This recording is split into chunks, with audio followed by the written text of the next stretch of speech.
Here's a rewritten version of the piece. In 58 minutes, Eala rewrote history nobody believed it was possible. Not the analysts, not the fans, not even Coco Gauff herself. From the opening serve, something felt different. The air inside the arena carried a sharpness that no one could quite explain. Alexandra Eala wasn't simply playing tennis. She was making a statement. Her shots were precise and relentless, cutting through Gauff's rhythm like a knife through silence. With every passing game, Gauff's confidence began to erode. The crowd, which had packed the stadium expecting one story, found itself witnessing an entirely different one. When the final ball landed on the line, the silence shattered into chaos. 58 minutes. That was all it took. But to understand what happened on that court, you have to go back further. To the pressure, the rivalry, and the quiet fire that had been burning for a long time. Before the storm, there is a particular kind of silence that settles over an arena just before something extraordinary happens. It isn't peaceful. Feels like a held breath, a warning. Everyone in that stadium knew Coco Gauff, the teenage prodigy who had conquered Grand Slams and carried the weight of a generation's expectations with effortless grace. She was the face of modern tennis. Celebrated, dominant, beloved. And across the net stood Alexandra Eala. Composed. Underestimated. She wasn't the headline that day. She wasn't the favorite. But she had been quietly building toward this moment for years. Through exhausting training sessions under the Philippine sun, late nights dissecting match footage, and countless moments of doubt that she simply refused to surrender to. She came from a country where tennis is loved but rarely rewarded at the highest level. Where resources are scarce and the global stage feels impossibly far away. From early in her career, people had told her, sometimes directly, sometimes through silence, that players from her part of the world don't reach the top. Too far. Too few opportunities. Too small a platform. But Eala never wanted to prove those people wrong. She wanted to win because she genuinely believed she belonged there. And now, standing beneath the arena lights with Gauff across the net, she had the chance to show it. The match nobody expected it to be close. The odds were lopsided. Commentators previewed a comfortable Gauff victory. But when Eala stepped to the baseline for her opening serve and sent the ball screaming toward the corner, clean, precise, right on the edge, even Gauff looked caught off guard. That first game told a story no one had prepared for. Eala wasn't reacting to Gauff's pace. She was controlling it. Her movements were deliberate, her shot selection surgical. She wasn't hunting winners at every opportunity. Instead, she applied pressure methodically, tightening angles, forcing errors, suffocating space, until Gauff had nowhere comfortable to stand. The crowd, accustomed to watching Gauff dominate, began to feel something unfamiliar. Uncertainty. There was a look in Eala's eyes that experienced tennis fans recognized. Not arrogance. Not anxiety. Pure, unblinking focus. The kind forged by years of being overlooked, of walking into tournaments as just another name on the draw sheet. This wasn't just a match. It was a declaration. By the time she broke serve for the first time, her shots had become something beyond technique. Each winner drew gasps from the crowd. Each rally ended in disbelief. And through it all, Eala didn't smile, didn't pump her fist, didn't look toward her box for validation. She simply adjusted her wristband and walked back to the baseline. That composure was its own kind of statement. The turning point, it began with a single rally. 41 shots of pure defiance. The kind of exchange that doesn't just win a point. It shifts the entire weight of a match. Gauff came in hard, her trademark serve blistering toward the corner. Eala answered deep to the backhand. What followed was a grinding, breathless back and forth. Forehand, backhand, cross-court, down the line. Neither player willing to yield. The crowd rose with every shot, the noise climbing with each exchange. Then Eala stepped inside the baseline, read the angle early, and drove a forehand down the line so fierce it barely kissed the edge before landing in. The umpire confirmed it. Game Eala. Gauff froze. For the first time in the match, there was doubt in her eyes. She glanced toward her coaching box. Her coach applauded slowly, but his expression betrayed him. This was not the script anyone had written. Meanwhile, Eala walked to her chair, took a sip of water and stared straight ahead. Unreadable. The first set ended 6-1. In the second, Gauff tried to reset. Slower tempo, deeper breaths, a few solid service holds. But momentum, once it shifts decisively, rarely reverses on command. Eala was already ahead of every adjustment. Every time Gauff fought back with a winner, Eala answered with something sharper. Every time the crowd lifted Gauff with noise, Eala served an ace into the silence that followed. At 4-1 in the second set, Gauff double-faulted and threw her head back in frustration. Eala bounced the ball 3 times and served again. Another ace. The stadium erupted. The final point, Gauff serving to stay in the match. The crowd on its feet, chanting her name, willing a comeback into existence. But some moments have already been decided before the ball is even tossed. Eala's return was heavy and deep. Gauff pushed back. The rally was brief. Match point arrived like an exhale. Inevitable, quiet, final. The serve came in. Eala's forehand ripped cross-court, clipping the line. The ball was gone before Gauff could reach it. Game, set and match, Eala. The words echoed once through the loudspeakers. Then the arena came apart. Fans leapt from their seats. Phones rose into the air. Somewhere in the upper rows, a chant had already begun. Soft at first, then thunderous. Eala stood at the baseline for a moment, breathing slowly, eyes on the scoreboard. 6-1, 6-1. 58 minutes. Gauff approached the net and extended her hand. Eala took it firmly. No smirk, no theatrics.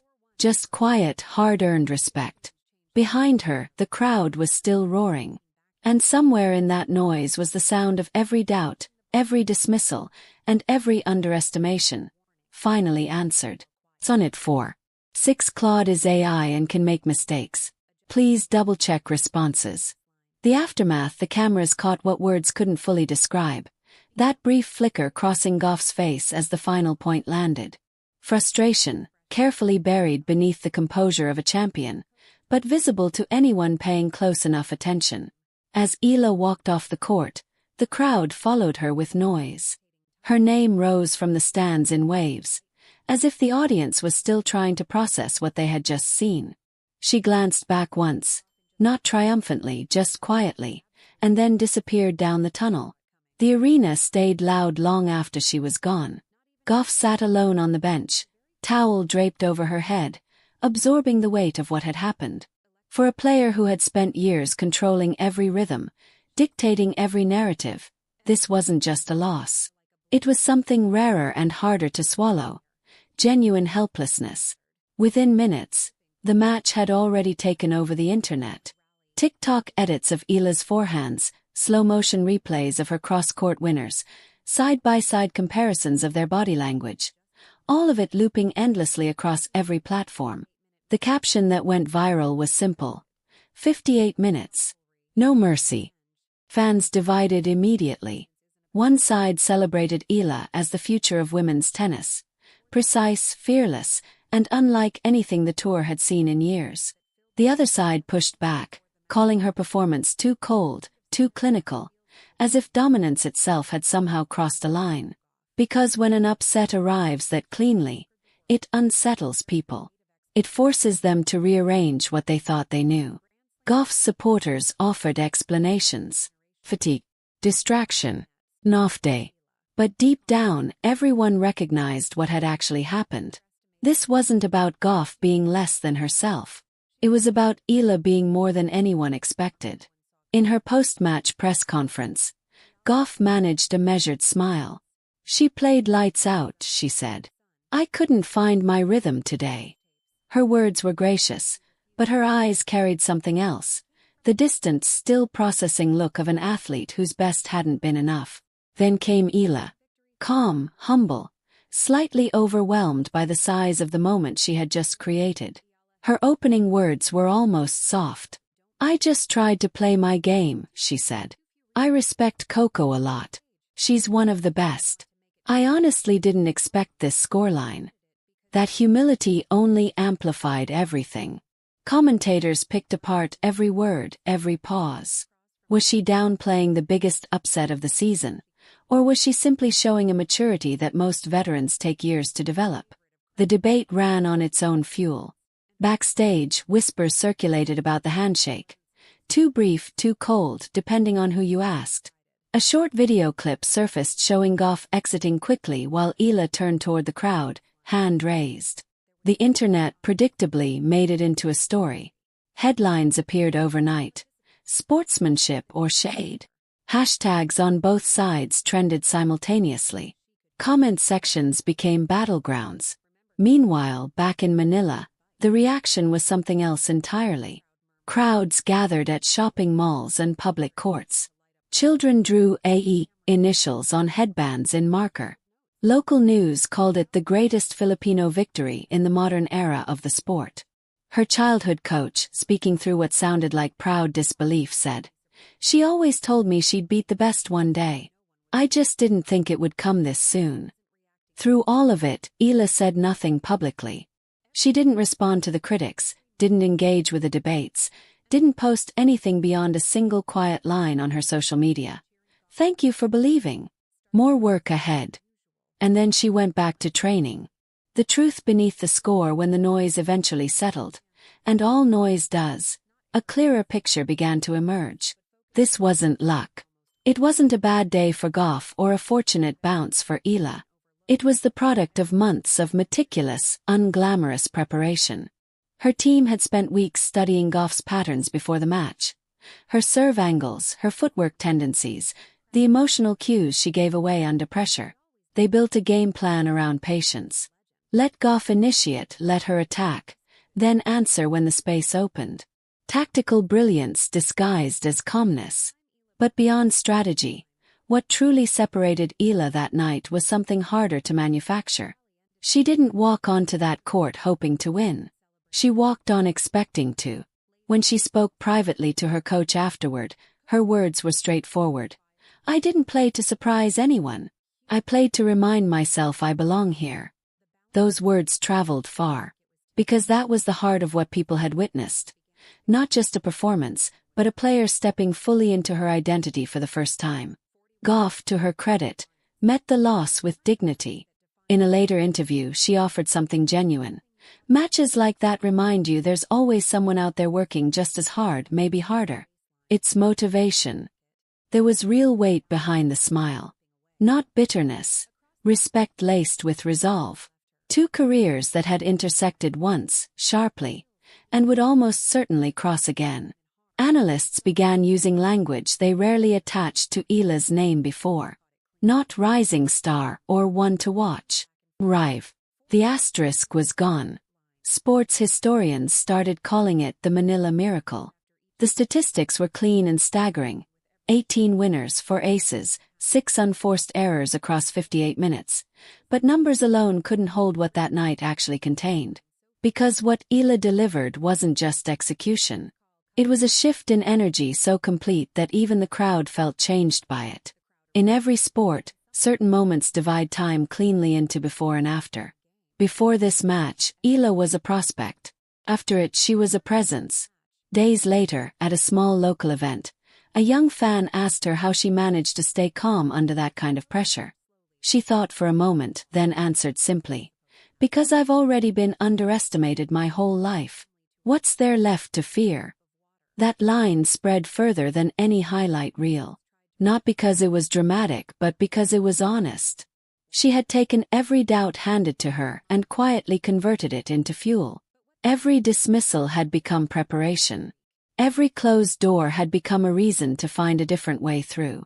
The beginning, not the end. The 58-minute match will be replayed and debated for years. Every highlight, every reaction, every slow-motion winner will keep circulating. Not because of the scoreline, but because of what it meant. Greatness doesn't always make its entrance loudly. Sometimes it walks in composed, does what it came to do, and leaves an arena still breathless long after the tunnel has swallowed it whole. That night wasn't just a victory for Eala. It was a transformation. The invisible boundary between potential and power had been crossed, and there was no going back across it. As for what comes next, The rematch, the rivalry, the legacy still being written. Only time will answer that. But one thing no longer requires any debate. She belongs here. She proved it in 58 minutes. And the sport will never quite look the same.